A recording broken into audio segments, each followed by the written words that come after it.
What are we looking for? Dogs. What's good, YouTube? It's your boy Bird. We back on Bird's Eye View with it.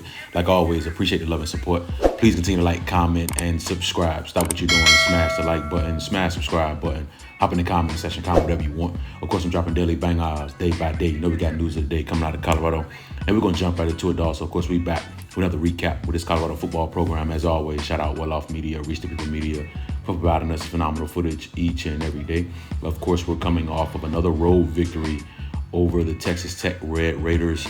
Of course, we won that matchup 41-27. Now, obviously, I bring you guys the keys to victory each and every week for this Colorado football program. And the keys to victory that I had for Texas Tech was to continue to start fast, continue the momentum on the ground. We needed to attack their secondary. We needed to limit the turnovers. And we need to protect Shedeur Sanders. Now, as far as starting fast, we definitely didn't do that at all. That was probably our worst start that we've had, but it's not how you start, it's ultimately how you finish. And we finished out the game a lot stronger. And of course, kudos to the coaching staff, the players for getting the job done. Now, of course, I wanted to continue the momentum on the ground. Obviously, when we played against Cincinnati, we had the best performance on the ground that we've had all season. So I wanted to continue that momentum. Now, we had 27 carries, 19 design runs. Now, even though we weren't as successful as we wanted to be on the ground, I like the fact that we didn't shy away from it.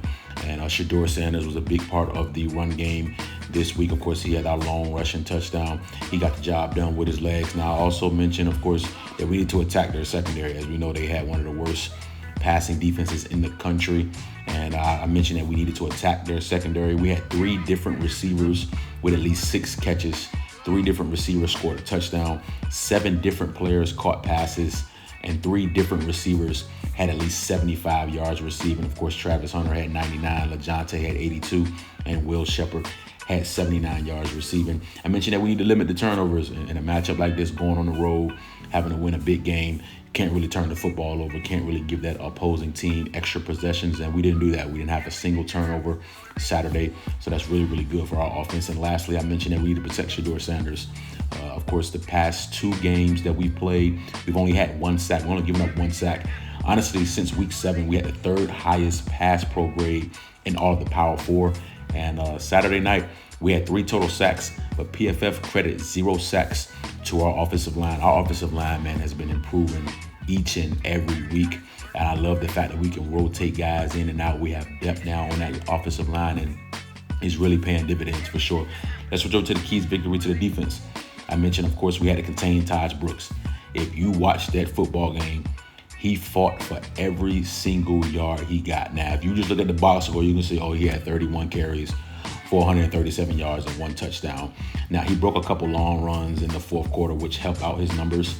But at one point, he had 23 carries for 58 yards. That was after 3 quarters, 23 carries for 58 yards. And like I said, his next 8 carries, he broke a few here and there, but he only broke 5 tackles all game, which is a very low number for him. Like I said, last season, he led the nation in missed tackles forced. So the fact that we were able to limit him to only 5 broken tackles all day was really, really well. I also mentioned that we needed to tackle well. We had 13 players with a tackle grade over 70. We really tackled the football well Saturday night. I mentioned that we needed no costly penalties on defense. Now, I will say this was our most penalized game all season. We had 14 penalties for 106 yards, man. That's a lot of infractions, man. Now, I will say, yeah, we got the job done. We got the win. But at the end of the day, of course, there's always room for improvement, and we won't win a lot of football games against elite level competition. Of course, we're expected to take care of business, get to the Big 12 title game, win that, get to the college football playoffs. We'll have to be a lot more disciplined, and I know we will do so. It was a heavily penalized game, honestly, because you look at it, it was 23 combined penalties. Texas Tech, they had 9 penalties for 80 yards. Of course, we had a couple roughing the passers. We had a couple taunting penalties as well, things that we definitely need to clean up, and I know we'll definitely do so. I also mentioned that we needed to get after Baron Morton. We sacked him 7 times Saturday. Of course, we still lead the Big 12 in sacks with 29. We're also 6th in the nation right now in sacks. We also pressured him 17 times. Our defensive line, like I mentioned, I've said it months ago, this is the best D-line in the Big 12 conference. and they stood on business, man. Another 7-sack game. We had 7 sacks against Arizona. Now we got 7 sacks again. I mean, this defensive line is relentless in getting after the quarterback, and the numbers speak for themselves. Lastly, I mentioned that we need to win the turnover battle, and we were +2 there. We had an interception. We also had a fumble recovery as well. And again, we did not turn the football over on offense.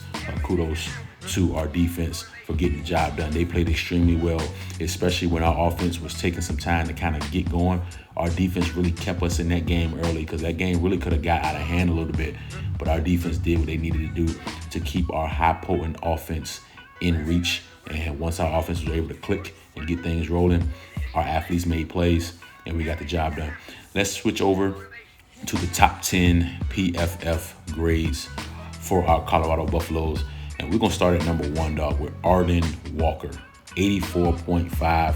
Highest pass rushing grade at 91. That's elite, dog. He had 7 tackles, 2 sacks, a forced fumble. He had the 3rd highest tackle grade as well. He also had 2 quarterback hurries. I mentioned in previous videos that Arden Walker was going to be sneaky good for us. I mentioned that in one of our videos before the season even started, that he was going to be sneaky good for us. He had a really solid spring and fall camp, and it's really showing, dog. He can really get after the quarterback, and I'm proud of that young man, dog, and he can keep making plays for us. Coming in at number 2, we got Jordan Seaton, 77.6. He was our highest graded offensive player. He had the 2nd highest pass pro grade. He also had the 2nd highest run blocking grade. Did not allow any pressures. I mean, this young man is a superstar, dog. We talking about a true freshman. I mean, he's unreal to be able to watch him. I'm telling you right now, dog, just think about this, man. We still got 2 more years of this young man, dog. Like, can you imagine how good he's going to be as a junior? Like, I mean, it's just unbelievable, dog. He's a future first-round pick for sure. Let's keep it rolling. Number 3, we got Levante Bentley, 77.4, highest run defensive grade and the highest tackle grade as well. He led the team in tackles. He had 10 tackles. He also had a half tackle for loss as well. I mean, he was a thumper all night, going up against Taj Brooks, coming in, running the football, extremely physical, 230 pounds, and Levante Bentley was meeting him in the hole over and over, dog. I mean, him and the Kyle Green, dog, listen, man, they're a 2-headed monster at linebacker, dog. And I'm glad we got them in black and gold. Let's keep it rolling, man. We got DJ McKinney, 77.3, 2nd highest coverage grade. He was targeted 8 times, only gave up 3 catches for 24 yards. He also had 4 tackles, 1 tackle for loss, and 1 PBU as well. As you're going to notice, man, we got a lot of defensive guys on this list here. It's kind of even, though. Let's keep it rolling. Number 5, Nakai Hill Green, 77 flat. Highest coverage grade at 80.3. Of course, we all saw that impressive interception. I mean, what an unreal athletic play he was able to make, jumping up and picking that ball off at the line of scrimmage. He had 9 tackles, a half a tackle for loss. I mean, again, the duo of him and Levante Bentley, man, it's been special, dog. And I can't wait to see these young men continue to ball out for us, Colorado football program. We got BJ Green coming in at 73 flat, 2nd highest pass rushing grade at 81.9. He led the team in hurries with 3. He also had 3 tackles, 2 tackles for loss, 2 sacks, 1 forced fumble as well. I mean, he's been consistent for us all season. I'm going to get into his numbers and where he ranks at in the Big 12 conference, but BJ Green is special, dog, and he's going to be an all-conference performer for sure. We got Justin Mayers, 71.3. 2nd highest offensive grade on the team, had the highest run blocking grade at 72.1. He had the 3rd highest pass blocking grade at 73.9. Didn't give up any hurries. My dog Justin Mayer was balling out last night. Of course, we got Chidozie and Nwankwo at 70.4, 3rd highest run grade, 75.8.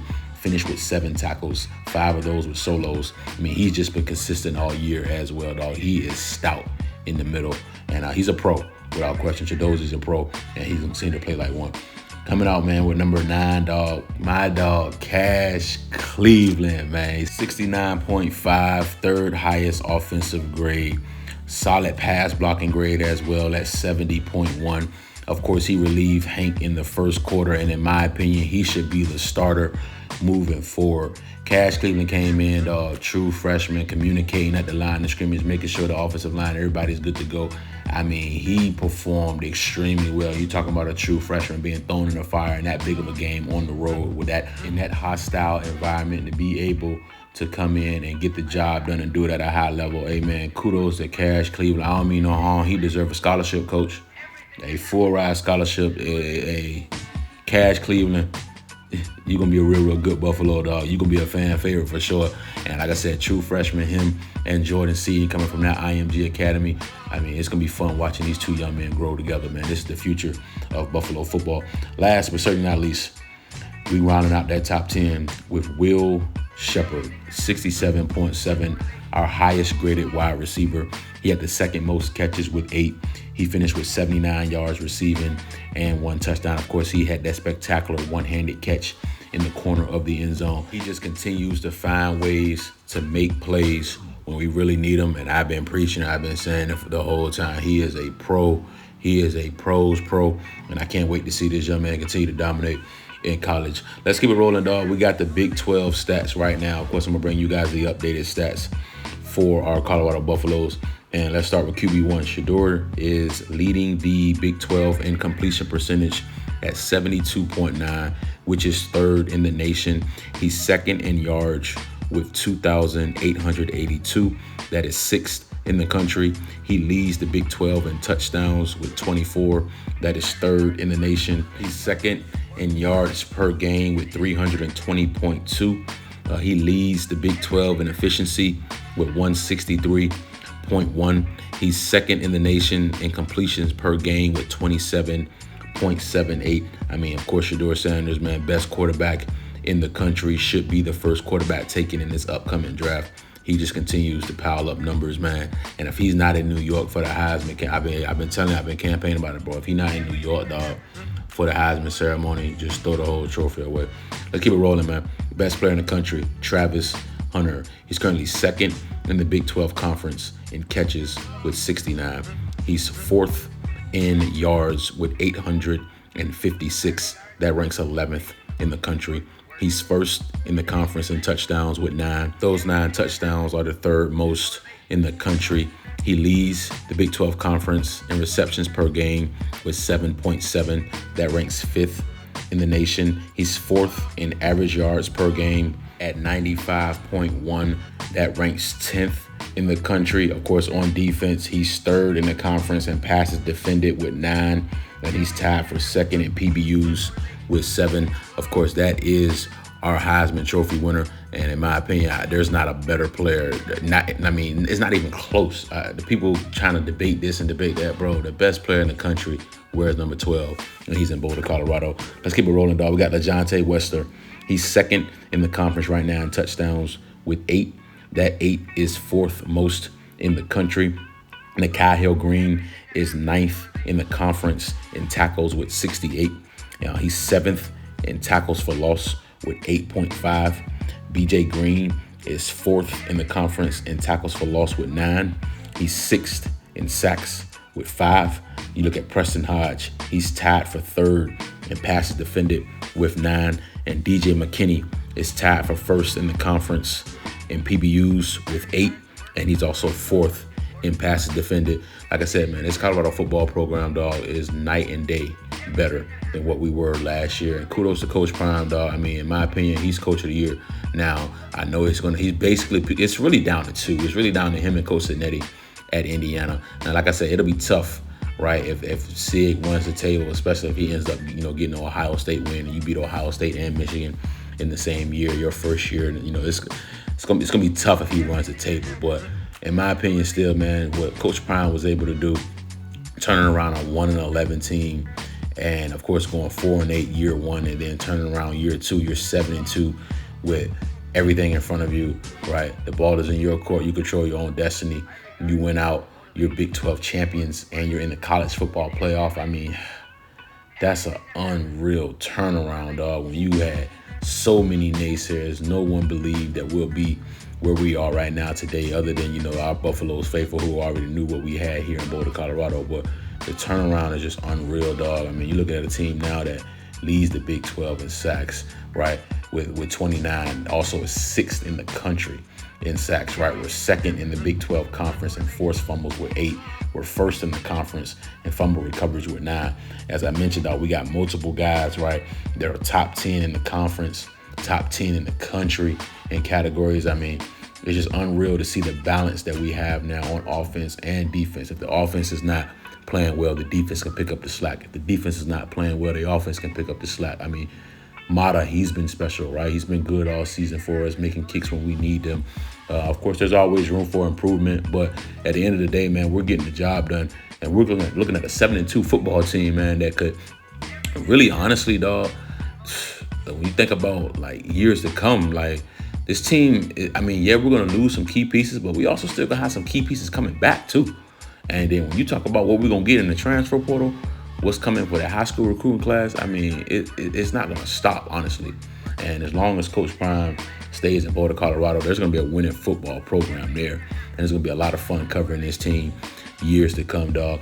I'm looking forward to the matchup with Utah. Of course, I'm going to bring you guys the keys to victory for that Utah matchup on Friday. Now, I will be in attendance. I will be there for that Utah game. Can't wait to get out there. I know a few of you guys have been in my comment section mentioning that you will be in the game as well, too. So if you see me, come holler at me. Of course, I'm going to have bird's eye view gear on.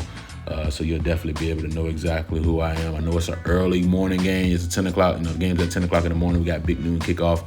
I'll be there as well, too. So I'm going to make sure I get footage for you guys. Of course, I'm going to go live. So if you're not at the game, can't attend the game, make sure you tune into my live.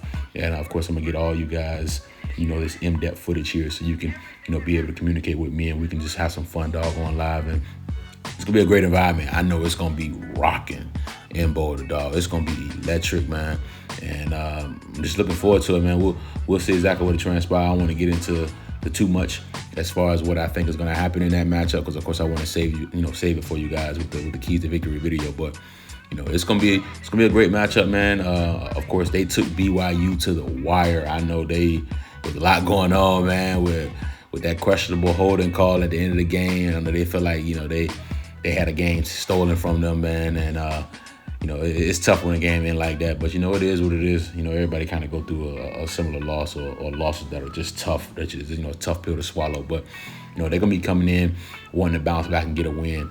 And, we're going to still have to play a really good brand of football because at this point now, right, teams want to technically upset us when it's crazy to think about it, how everyone looked at us like this poverty program that was going to only win 4 games again, 5 games again. And now teams are looking to upset us, right? It's just funny to look at it. But, at the end of the day, as long as we play our style of football, play a clean brand of football, man, and at the end of the day, man, we got some of the best athletes in the country. I'll put our athletes toe-to-toe with anybody in the nation.